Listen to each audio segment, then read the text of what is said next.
एक दिन घोषणा हुई, स्वयंवर सभा में सब विराजमान हैं, राजा की वीर प्रतिज्ञा ये धनुआ द्वारा पूर्ण होगी, जो वीर धनुष को तोड़ेगा सीता उसको अर्पण होगी। और यह सुनकर सभी जल्दी जल्दी चले। परिकर बांधी उठे अकुलाई, परिकर बांध उठे अकुलाई, चले इष्ट देवन सिरुनाई, चले इष्ट देवन सिरुनाई।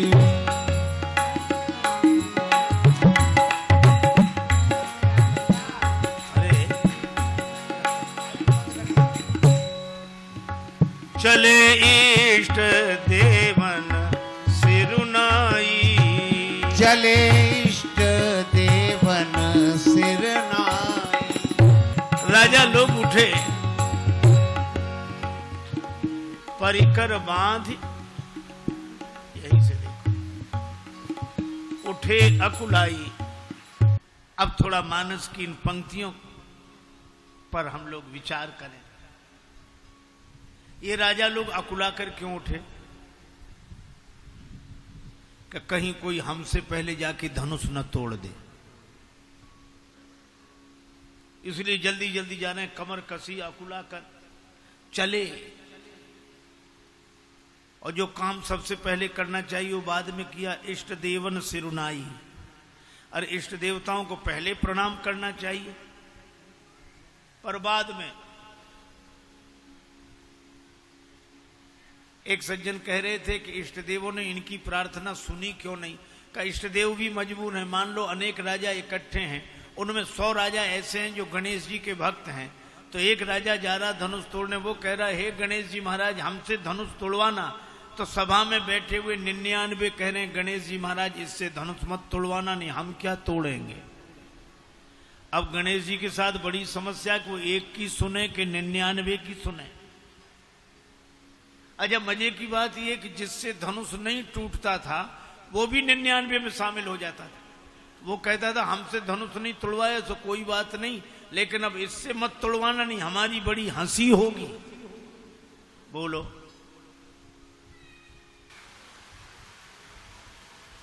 धनुष टूटे तो हमसे ही टूटे, कहीं किसी दूसरे से न टूट जाए।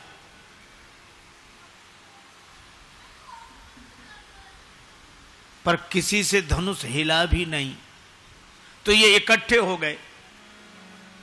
इकट्ठे कितने हुए? 10,000 राजा इकट्ठे हुए। अच्छा, अब जरा विचार करना आप, 10,000 राजा ये इकट्ठे हुए कि एक हैं? देखो, इकट्ठे होना अलग बात है, एक होना अलग बात है। मान लो 10,000 राजा मिलकर धनुष तोड़ देते तो विवाह किसका होता? विवाह तो किसी एक का ही होता कि नहीं? तो इन 10,000 राजाओं से कोई पूछे कि वो एक कौन होगा, तो 10,000 राजा बोले हमने पहले ही निश्चय कर रखा है कि पहले तो मिलके धनुष तोड़ दो, फिर आपस में लड़ेंगे, जो जीत जाएगा उसी का होगा।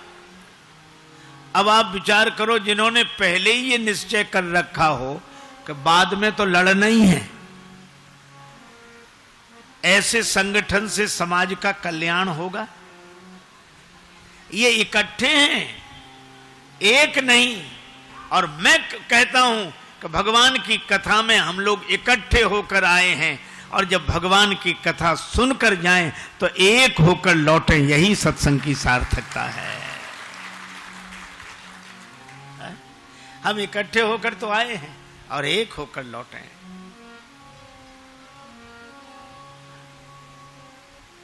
इसलिए 10,000 से भी धनुष नहीं हिला।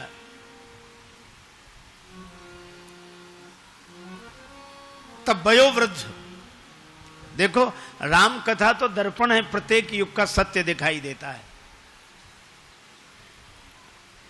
वयोवृद्ध महाराज जनक ने देखा कि समाज की समस्या का समाधान जब युवा शक्ति जागृत होगी तब होगा।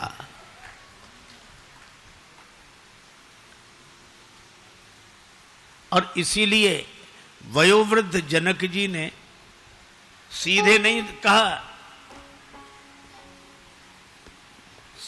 नहीं कहा, बल्कि घुमावदार ढंग से बोले, बस बस हो गया, बंद करो ये। अब जनी को माखे भटमानी, कोई अभिमान न करे कि हम वीर हैं, हमने समझ लिया वीर विहीन मही में जानी, पृथ्वी वीरों से रहित हो गई। और ये कहकर देखा कि इधर लक्ष्मण जी की तरफ के असर हो रहा है कि नहीं, क्योंकि अगर लक्ष्मण जी खड़े हो जाएंगे तो राम जी खड़े हो जाएंगे। तो लक्ष्मण जी तो छोटे भैया हैं, राम जी बड़े भैया हैं, छोटे भैया के खड़े होने से बड़े भैया क्यों खड़े होंगे? कहीं इनका एक संबंध और है, लक्ष्मण जी का चरित्र है डंडे के समान और राम जी का चरित्र है झंडे के समान। अगर डंडा खड़ा हो गया तो झंडा अपने आप लहरा जाएगा, अगर युवक खड़ा हो गया तो भगवान की सहायता होगी। श्री स्वामी विवेकानंद जी ने कहा कि ईश्वर उन्हीं की सहायता करता है जो अपनी सहायता स्वयं करते हैं। हमें जागना चाहिए। और जनक जी ने कहा कोई अभिमान न करे कि हम वीर हैं, और जिसके लिए कहा उसकी तरफ देखा। अब जनी को माखे भटमानी, लेकिन हा लक्ष्मण जी पर असर हुआ। कैसे? जनक जी कह रहे थे अब जनी को माखे भटमानी, और लक्ष्मण जी ने क्या कहा? क्यों न करे अभिमान, हम करते हैं। माखे लखन,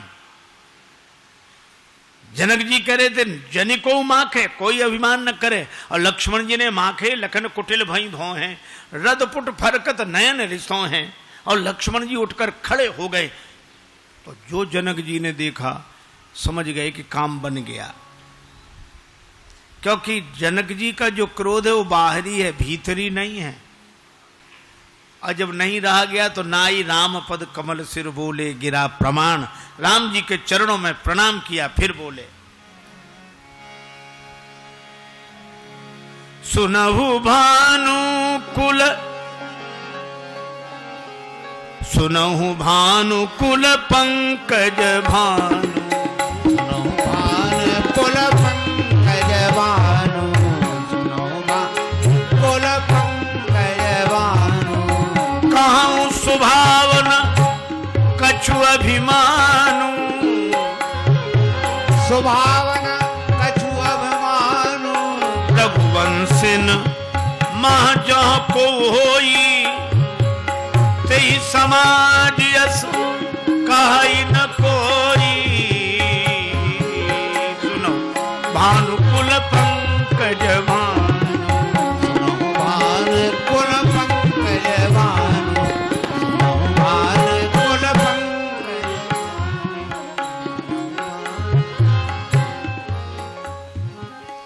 हे राम जी, रघुवंशी वीरों में जहां कोई एक बैठा होता है कोई ऐसे नहीं बोलता, कहीं जनक जैसा अनुचित बानी। इन जनक ने ऐसी अनुचित बात कही है।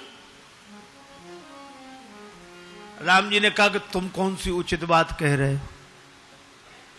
जनक जी वयोवृद्ध हैं, और वयोवृद्ध का जवाब विश्वामित्र जी देते, गुरु जी देते तो ठीक लगता, पर तुम बालक होकर। और जनक जी, लक्ष्मण जी ने कहा यहां वृद्ध और युवक की बात नहीं, लोक कल्याण के कार्य में जहां जिसकी भूमिका है वही बोले तब बात ठीक रहती है। यहां राम जी नहीं बैठे हैं, विद्यमान रघुकुल मणि, रघुवंश मणि बैठे हैं। आप हैं रघुवंश की मणि, और लक्ष्मण जी बोले हम हैं फणी। शेष सहस्त्र शीस जग कारण, जो अवतर्यो भूमि भय टारण। अरे मणि पर आपत्ति आवे तब भी फणी नहीं बोलेगा तो फिर कब बोलेगा? लेकिन लक्ष्मण जी का जोश है, और कितनी बढ़िया व्यवस्था है। युवकों के जोश को जगाना जरूरी है, लेकिन उस जोश के ऊपर होश का नियंत्रण होना चाहिए। राम जी ने कितनी अद्भुत बात कही। तो क्या कहना चाहते हो लक्ष्मण? लक्ष्मण जी ने कहा अगर आपकी आज्ञा मिल जाए तो धनुष की कौन कहे, अगर आपकी आज्ञा मिल जाए तो गेंद के समान ब्रह्मांड को उठा ले। जब लक्ष्मण जी ने यह कहा तो सभा में बैठे राजा कांप गए। एक राजा ने कहा सुन रहे हो क्या? बोला अब तो ब्रह्मांड ही उठ रहा है। तो दूसरा राजा बोला अपना क्या होगा? तीसरा बोला जो सबका होगा सब अपना होगा, कौन ब्रह्मांड में अपना अकेले ही उठेंगे। तब तक लक्ष्मण जी कुछ कह रहे थे। एक राजा बोला हमने पहले ही कही थी कि घर चलो, तुम ही बैठे रहे यहां तमाशा देखने। और जनक जी भी कह रहे थे तजऊ आज आस निज निज गृह जाहू। चौथा राजा बोला क्यों रे तेरा घर कोई ब्रह्मांड से बाहर है। पांचवा बोला यहां तो सब इकट्ठे हैं। एक राजा बोला कि उठाएंगे तो उठ जाएंगे, रखेंगे तो फिर जहां के तहां आ जाएंगे। लक्ष्मण जी बोले रखूंगा नहीं, काचे घट जिम डारों फोरी सकऊं मेरु मूलक इव तोरी, कच्चे घड़े के समान फोड़ डालूंगा। अरे ब्रह्मांड कोई फोड़ डालोगे तो हम सबकी क्या दशा होगी। लक्ष्मण जी बोले चिंता नहीं, बनाने वाले भी बगल में ही बैठे हैं। लव निमेष ब्रह्मांड निकाया रचई जासु अनुशासन माया। और यहां एक संकेत बड़ा अच्छा है, काचे घट जिम, कच्चे घड़े के समान फोड़ डालेंगे। कच्चे घड़े की उपमा क्यों दी? क्योंकि कच्चा घड़ा फूट भी जाए तो दोबारा बन जाता है, और पक्का घड़ा एक बार फूटा टूट फूट जाएगा, बन नहीं सकता। तो शिष्य को तो कच्चे घड़े की तरह होना चाहिए। गुरुदेव जैसा बनाएंगे वैसे ही बन जाएंगे। किसी ने कहा कि ब्रह्मांड की बात नहीं, धनुष की बात हो रही है। लक्ष्मण जी बोले कमल नाल जिमी चाप चढ़ावो, कमल नाल जिमी चाप, कमल नाल जिमी चाप,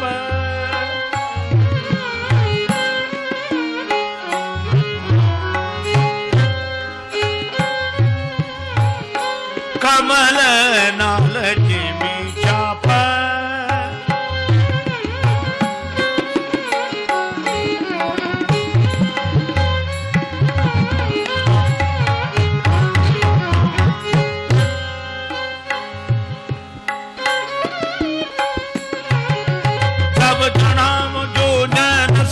प्रमाण ले धाव चाप चाप चाप।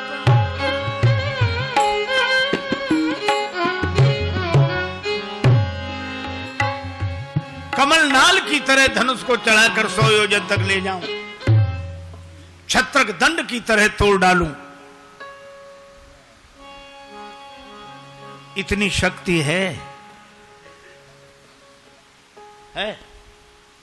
लक्ष्मण जी बोले हमने कब कहा कि हमें इतनी शक्ति है। अच्छा शक्ति है नहीं तो इतने बड़े बड़े काम कैसे करोगे? ये तो निराशा की बात हुई।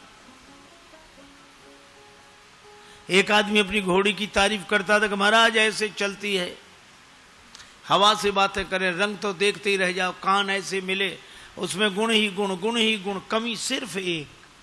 कौन सी कमी? तो धीरे से कहता मर गई। तो इतने गुणों का क्या मतलब रहा? लक्ष्मण जी कहते ये भी करेंगे, ये भी करेंगे, ये भी करेंगे, ताकत है? बोले बिल्कुल नहीं। फिर करोगे कैसे? लक्ष्मण जी ने कहा तोरो छत्रक दंड जिम तव प्रताप बलनाथ। आपके बल पर, आपके प्रभाव के बल पर प्रताप आपका होगा और काम हमारा होगा। एक महात्मा कहते थे घी मिर्च मसाला तेरा, फिर देख तमाशा मेरा।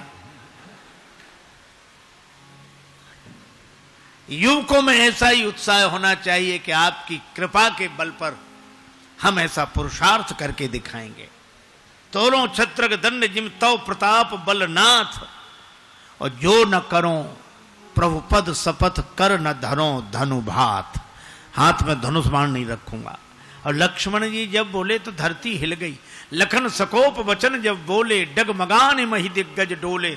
और जब धरती हिल गई तो राम जी ने कहा सौमित्र लक्ष्मण शांत शांत, तुम्हारे बोलने से धरती हिल रही है और धरती के हिलने से सब हिल रहे हैं। तुम्हारे बोलने से धरती हिल रही है और धरती के हिलने से सब हिल रहे हैं।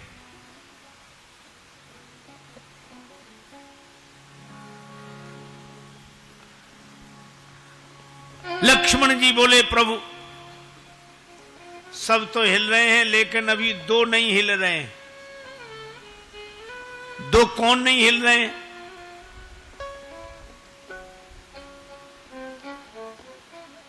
देखो भैया, राम जी ने कहा कि तुम्हारे बोलने से धरती हिल रही है, धरती के हिलने से सब हिल रहे हैं। लक्ष्मण जी ने कहा कि दो नहीं हिल रहे हैं अभी भी। कहा कौन? बोले एक धनुष और दूसरे आप। न धनुष हिलता है ना आप हिलते हो, दोनों में से एक हिले तो काम बने। भगवान राम ने कहा कि लक्ष्मण पूर्व दिशा में सवेरे जाग कर देखो, सूर्योदय बाद में होता है, पहले अरुणोदय होता है। अरुणोदय हुए बिना सूर्योदय नहीं होता। पूर्व दिशा में लालिमा छा जाती है तब सूर्य भगवान प्रकट होते हैं।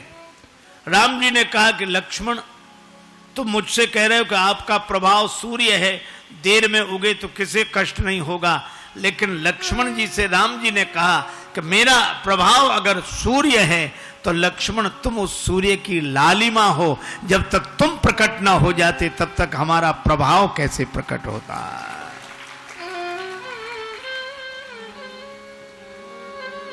और मानो लक्ष्मण जी ऐसे युवक हैं जो लालिमा की तरह है, और जब लालिमा प्रकट होती है तभी राष्ट्र का अरुणोदय होता है।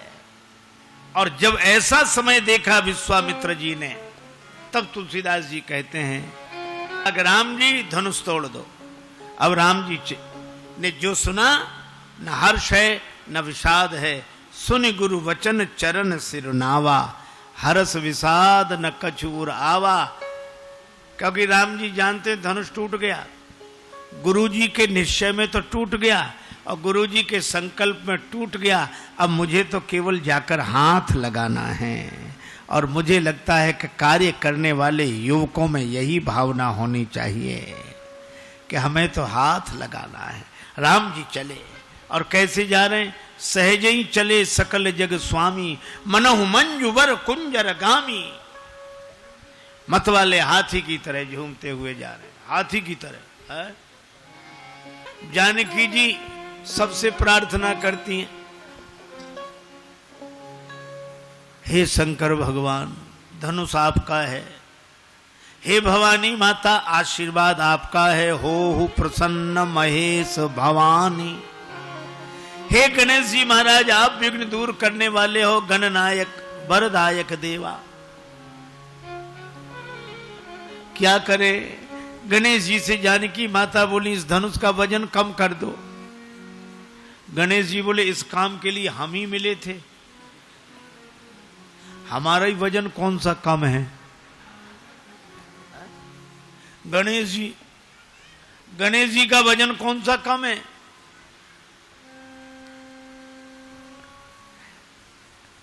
पर जानकी जी ने कहा आप वजन कम करने की कला में कुशल है।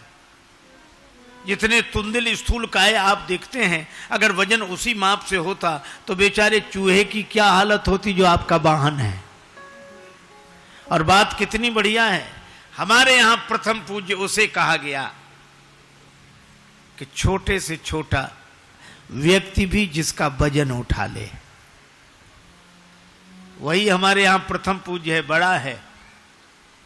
हम बड़ा उसे नहीं मानते कि जिसका वजन बड़े बड़े ना उठा पाए, छोटे से छोटा भी वजन उठा ले। चूहा भी जिसका वजन उठा सकता हो वो हमारे यहां प्रथम पूज्य गणेश जी हैं। तो जानकी जी ने कहा कि धनुष से भी कह दो वजनदार उतना ही बना रहे, लेकिन राम जी उठाएं तो हल्का हो जाए।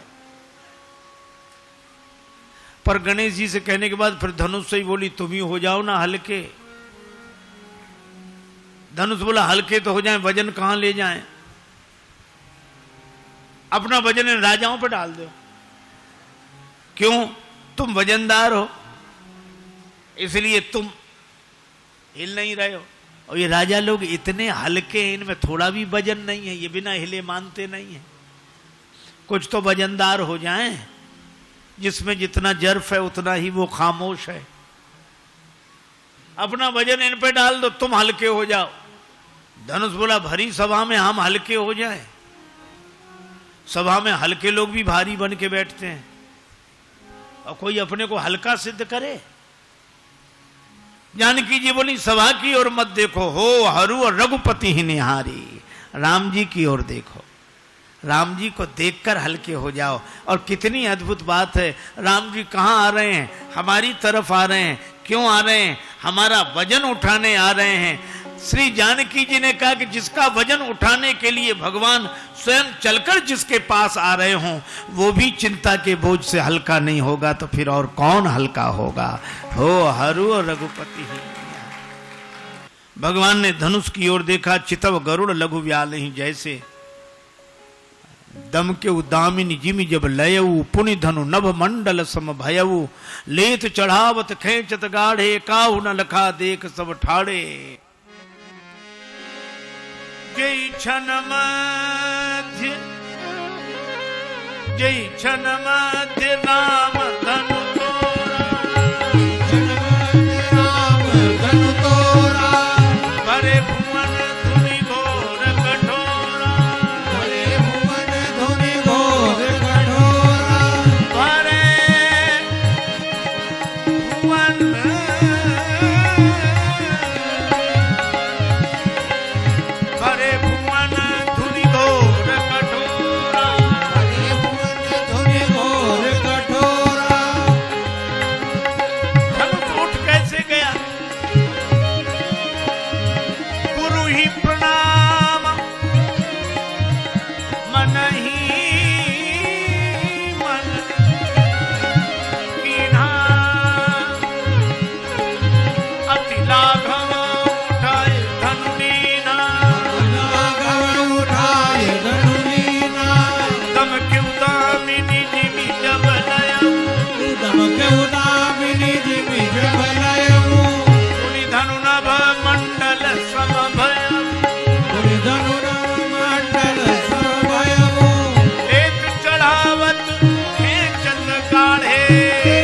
बार बार कुसुमांजलि छूटी, नाचई गावई विविध बधूटी। बार बार कुसुमांजलि छूटी, सब प्रसन्न हो गए, जय जयकार होने लगी।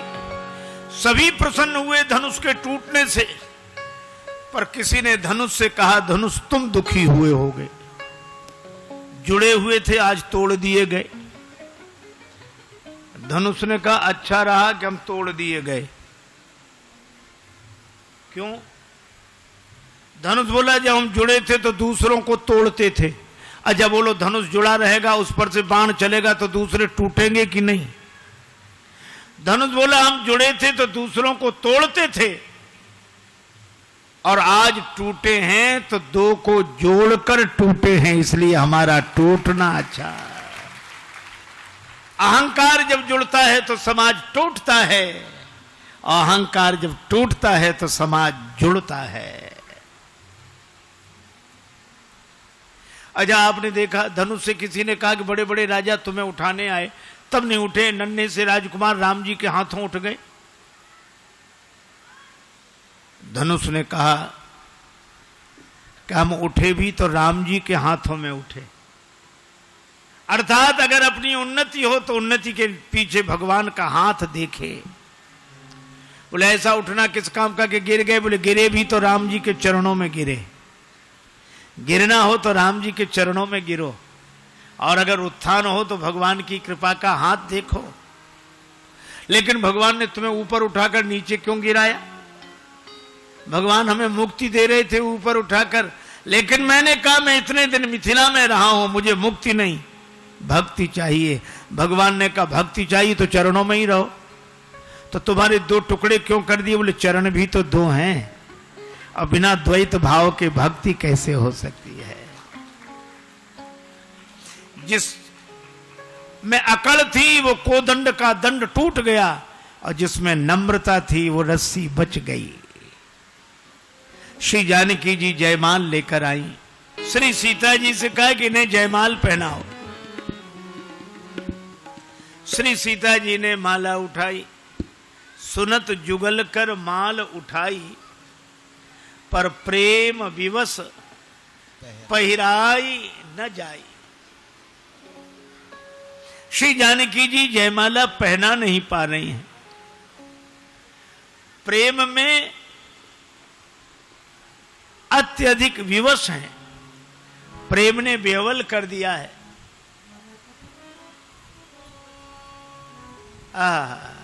श्री जानकी जी जयमाल पहना नहीं पा रही है। एक सखी ने राम जी से कहा कि थोड़ा आप सिर झुका दो, लली हमारी तनिक सी लला ने को झुक जाओ।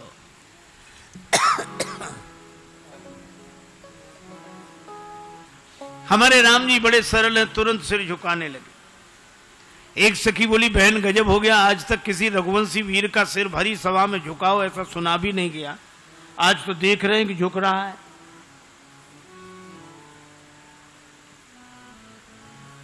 दूसरी सखी विनोद करते हुए बोली अपने मतलब के लिए बड़े बड़े झुक जाते हैं। लक्ष्मण जी ने सुना प्रभु कुछ भी हो जाए आप सिर मत झुकाना। राम जी सिर सीधा करके बैठकर सखियां बार बार कहें थोड़ा सिर झुका दीजिए सरकार, सिर झुका दीजिए। नहीं नहीं नहीं, हम क्षत्रिय हैं, वीर हैं। बोले आप कोई भी बने रहो, ये ससुराल है, यहाँ बड़ों बड़ों का सिर झुक जाता है। राम जी बोले नहीं हम सिर नहीं झुकाए। अब सखियों ने बड़े उपाय किए, अब राम जी सिर न झुकावें। आपने अनेक उपायों की चर्चा सुनी होगी, मुझे एक भाव बड़ा प्रिय है। राम जी ने सिर झुकाया नहीं, जानकी जी ने जयमाल पहनाई नहीं। सखियां तो कह रही थी करो प्रतीक्षा प्रेम से दुल्हा राजकुमार, सहज न पहिरन पाई हो विश्व विजय को हार। धनुष चढ़ावत लाड़नी जो तरसाई लाल, त्यों तरसई है सी तुम्हें पहिरावत जयमाल। जैसा था गुमान आपको कमान खींचने में, वैसी ही मैं भी स्वाभिमानता दिखाऊंगी। और तुमने तरसाया यदि धनुष तोड़ने में, तो मैं भी जयमाल छोड़ने में तरसाऊंगी। युगल सरकार का विनोद लग रहा है भक्तों को, पर सखियों ने एक उपाय सोचा कि सिर झुका नहीं रहे, झूठे ही गाने लगे। गावई छवि अवलोक सहे, गावई छवि अवलोक सहे, सिय जयमाल राम उर्मे, सिय जयमाल राम उर्मे। गावई छवि अवलोक सहे, गावई छवि अवलोक सहे, सिय जयमाल राम उर्मे, सिय जयमाल राम उर्मे। श्री सियाजू ने जयमाल डाल दी राम जी के गले में। अब राम जी बड़े हैरान, हमने सिर नहीं झुकाया तो जयमाल गिर कैसे गई, और जयमाल गिरी ना होती तो सखियां गाती कैसे, जरूर गिर गई है। अब राम जी ने सोचा गिरी है कि नहीं, अब गले में माला गिरी है कि नहीं ये देखने कैसे देखोगे, ऐसे तो देखेगा नहीं कोई। गले में माला गिरी है कि नहीं ये देखने के लिए जैसे ही राम जी ने सिर झुकाया, वैसे ही सिय जयमाल राम उर्मेली, सिय जयमाल राम उर्मे। उर्मिली राम गावई छवि अवलोक सहेली छवि अवलोक सहेली सिय जयमाल राम मेरी सिय जयमाल राम उर्मिली जयमाल गिर गई, जय जयकार हुई। कोई कहे धन्य है श्री जानकी जी, कोई कहे धन्य है श्री राम जी, लेकिन जनकपुर वासी कहते न सीता जी धन्य न राम जी धन्य। धन्य तो हम लोग हैं, हम सब सकल सुकृत के राशि भय जग जनम जनकपुरवासी। राम जी को सीता जी मिल गई हैं, पर राम जी को राम जी नहीं मिले। सीता जी को राम जी मिल गए, पर सीता जी को सीता जी नहीं मिली। पर हमें तो युगल सरकार का दर्शन हो रहा है। भगवान श्री सीता राम जी हमारे हृदय में रहें, यही इस कथा का उद्देश्य है। हरि व्यापक सर्वत्र समाना, प्रेम ते प्रगट हो ही मैं जाना। इसी के साथ यह वाक्य पुष्पांजलि भगवान श्री सीता राम जी के चरण कमलों में अर्पित करते हुए चर्चा को विराम।